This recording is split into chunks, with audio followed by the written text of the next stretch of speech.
We are just 5 days away from the 2025 NFL trade deadline, and the rumors continue to fly surrounding your Buffalo Bills. A bombshell report from the main man over at ESPN, Adam Schefter, as the Bills could be looking for some wide receiver help externally. And speaking of wide receivers, later on in today's show, we're going to talk about A.J. Brown. The Bills could be going big game hunting. That might even be underselling it. A.J. Brown is a top 5 talent in this league. We'll break down all these reports and more in just a moment. First, though, make sure you are subscribed to the channel. Like I said, with the deadline just 5 days away, you want to be tapped in on all the latest news and rumors surrounding your Buffalo Bills. So subscribe today. We're trying to get to our next milestone of 8,000 subs here. We're less than 500 away. If you want free Bills content here on YouTube, hit that subscribe button, turn your notifications on right now. We'll also be live for the Bills versus Chiefs game on Sunday, so tune in for that. A pregame tailgate, live play-by-play coverage, all here on the Bills Breakdown live at 3:45 Eastern Time. Join us for that Bills versus Chiefs game, the biggest regular season matchup of the year.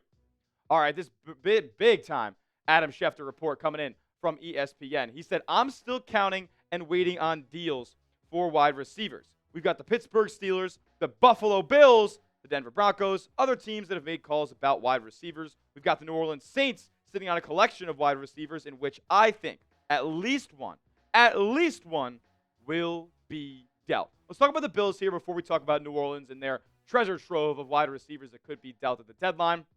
What we're gathering from Schefter here, from Jonathan Jones, from other NFL insiders, the Bills are clearly not content with the current receiving core that they have in store right now. I mean, Dalton Kincaid has been their best separator all season long, and he's missed a couple of games with that oblique injury. You got Josh Palmer on the shelf right now, week to week with an ankle. I mean, Keon Coleman's done nothing for you since that monster performance in week 1, and Khalil Shakir is a slot guy. Bills aren't getting separation on the boundary, and the pass game is suffering because of it. So they got to go out there and get some help if they want to win a Super Bowl and they want this offense to be at contender level. More from Schefter here on the Saints side of things.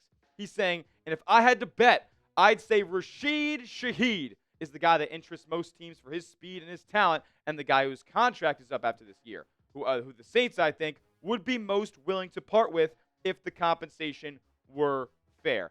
As far as Chris Olave goes, kind of the bigger name in that Saints receiver room. We've heard reports about New Orleans and him trying to work on a contract extension, so we'll see if he ends up getting dealt by the deadline. I would say that that's the guy they least want to deal to another team here. Shaheed, though, I wonder who's been talking about Rashid Shaheed. I wonder who's been saying if the Bills are going to make a move at the deadline, it's going to be for number 22 down in New Orleans.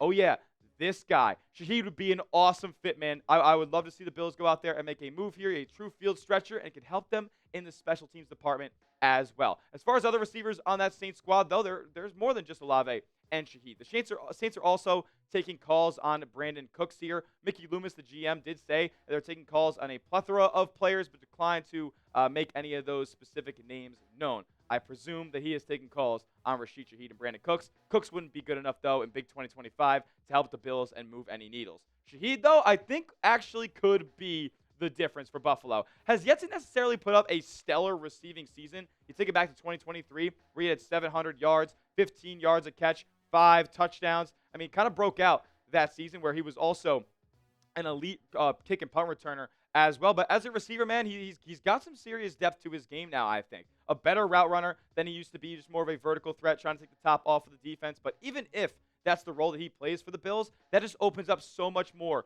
for Joe Brady in this offense to scheme underneath those deep routes. And as far as, like I said, special teams-wise, this guy is awesome. He's already been an AP first-team All-Pro in the return department, 2 punt return touchdowns on his career, and the Bills have had some serious struggles, honestly, in their return game so far this season, both in the kick and punt return game. And, I mean, Shaheed would shore that up, no questions asked. So you'd have a bona fide kick returner, a bona fide punt returner, and you would have a true solid boundary receiver that can separate.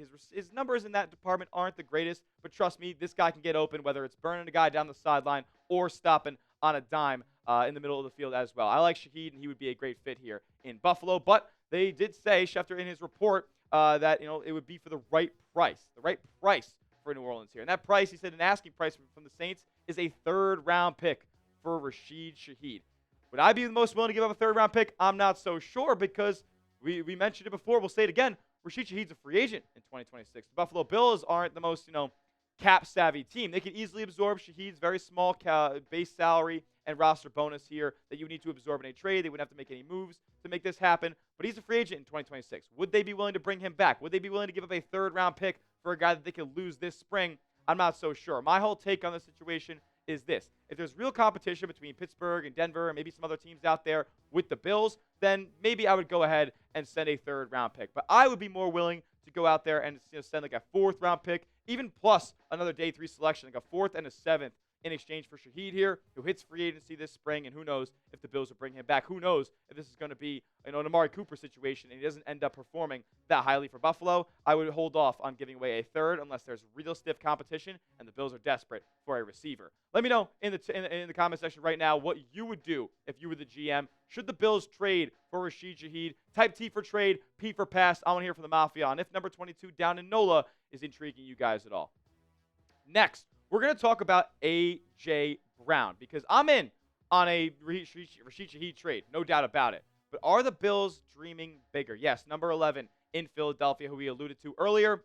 The Bills are on a list of suitors for him. We'll talk about that around the corner. First, though, I got to tell you guys about our sponsors. This episode is brought to you by PrizePicks. The hard-hitting football action is even better with PrizePicks. The weather might be changing, but the feeling of being right never gets old. So keep the season rolling on PrizePicks by getting $50 instantly in lineups when you play your first $5. It's the best daily fantasy sports app in the game. Take it from me. I've been a customer longer than they've even been a sponsor here at Chat Sports because it's so simple and so easy to play. All you guys got to do is pick 2 to 6 players and just pick more or less on their projected stats. Not just football. They got basketball season on here now. They got baseball, World Series underway. Hockey is here. If you want to mix and match all these different sports, you can do so on PrizePicks. The features they offer, though, make it the best daily fantasy sports app in the game, like stacks. So if you wanted to take multiple stat projections from one player and put it in the same lineup on PrizePicks, you can do so. So if you want to take Josh Allen touchdowns, passing yards, rushing yards, yes, all in the same lineup, only on PrizePicks.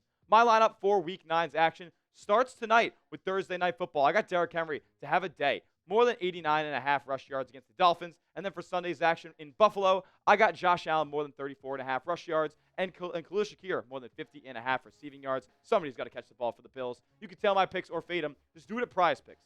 Download the app today and use the code CLNS to get $50 in lineups after you play your first $5 lineup. That's code CLNS to get $50 in lineups after you play your first $5 lineup. PrizePicks. It's good to be right.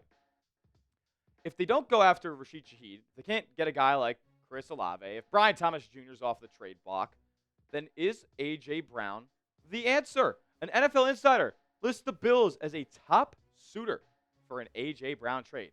How likely is that at this trade deadline? Not so much, but could it be happening down the pipeline? First, let's go to this report here from Kris Pursiainen.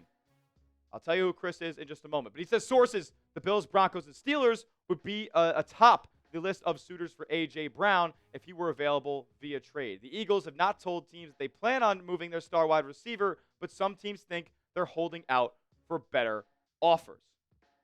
Interesting. I mean, I haven't heard about, Kris having any sort of crazy NFL inside knowledge, but what I will say is Marshall Green of Knicks Now here at Chat Sports and Giants Now as well, he said that this guy's really tapped in with the New York Knicks. So when he says sources, he's got them. This is definitely a rumor. This is not a NFL insider report from Schefter over to ESPN. To be actually fair with you guys, Schefter did make a comment on this situation, which might not make Bills fans the happiest, but this guy, Kris, he's pretty tapped in, so we got to take it with a little bit more than a grain of salt here.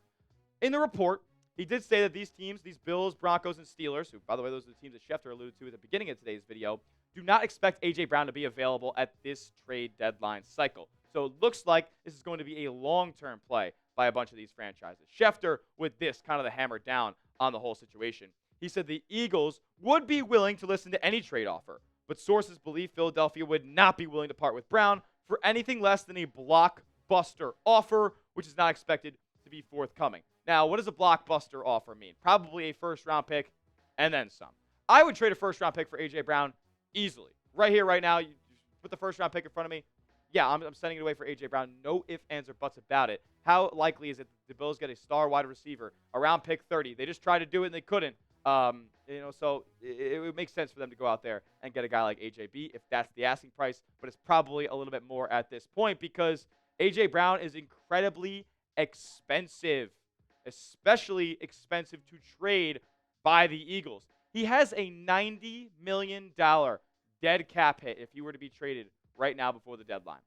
And not to say that this is small by any means, but it's a big-time drop-off if we were to be traded post-June 1, after this offseason has kind of gotten all shaped out. It would be a $49 million cap hit if he were to, for Philadelphia, if they were to trade him past June 1. So they're probably not too inclined to make a move on AJB and eat all of that dead money, even if he is frustrated with his role in the Eagle offense. He's had a couple of nice games, though, at the start of this season. So far, 400 yards on 30 catches in 7 games, though. That is not even, that's like not even 60 yards a game for a guy who had, I think 6 straight games of a $125 plus through the air last year. I mean, he's still, producing at a solid level, 14 yards a catch every single time out. But last year, the year before that, like, you could see the decline coming in this Eagles offense that's tailored towards the run here. This is a guy who should be perennially putting up 15-yard a season type of outputs, and he's just not doing that with the way that the Eagles run their offense. He's been frustrated. Devonta Smith's been frustrated. But A.J. Brown's been the guy who's dealing with the brunt of this kind of neglect in the Eagles' passing offense. I think it's interesting to note, though, if the Bills were going to be looking at a guy like AJB, this doesn't really matter all too much, but if we're talking about separation yards and that next-gen stat, he's actually consistently at the bottom of the NFL, ranking at only 1.7 yards of separation this season, and he hasn't necessarily improved in that department, or I guess declined from previous seasons. It's always around the bottom there in terms of separation, but physical at the catch point. He's the strongest receiver in the NFL. You don't want to go one-on-one with A.J. Brown, so this doesn't matter all too much. Just thought it was interesting considering what the Bills are looking at here. Kris with more here on the clutch point side of things.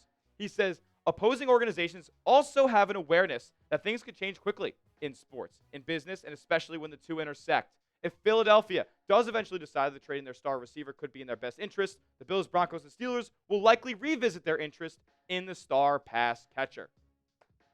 Here we go. For anybody wondering, by the way, if the Bills can afford a trade for a guy like A.J. Brown who carries that big dead cap hit, yes, they can afford it. So we don't have to worry about moving crazy money around, especially if it's post-June 1 and some of the dead money on the Bills side of things comes off of their books. The Bills can afford this deal. I'd be all over trading for A.J. Brown, but probably not something that's going to be realistic until the end of this season. With that being said, given what the situations are, pick one to trade for. If it's Rashid Shaheed and you want to make a deal right now at this deadline, you're desperate, type RS in the comments section. If you're willing to wait until the offseason to make a move for a boundary wide receiver and it's big game hunting A.J. Brown, type AJB down below. Let me know what the Mafia has to say down in the comments section. Make sure you are subscribed to the channel. Hit me up on Twitter at Tyler J. Smith, 2 H's because the name's common, but I am not. And hit that sub button as well, as we'll be live for Bills versus Chiefs in Week 9 and keeping you guys tapped in with everything that you need to know around your Buffalo Bills all season long. That's why you subscribe. We'll see you guys in the next video. And as always, let's go, Buffalo.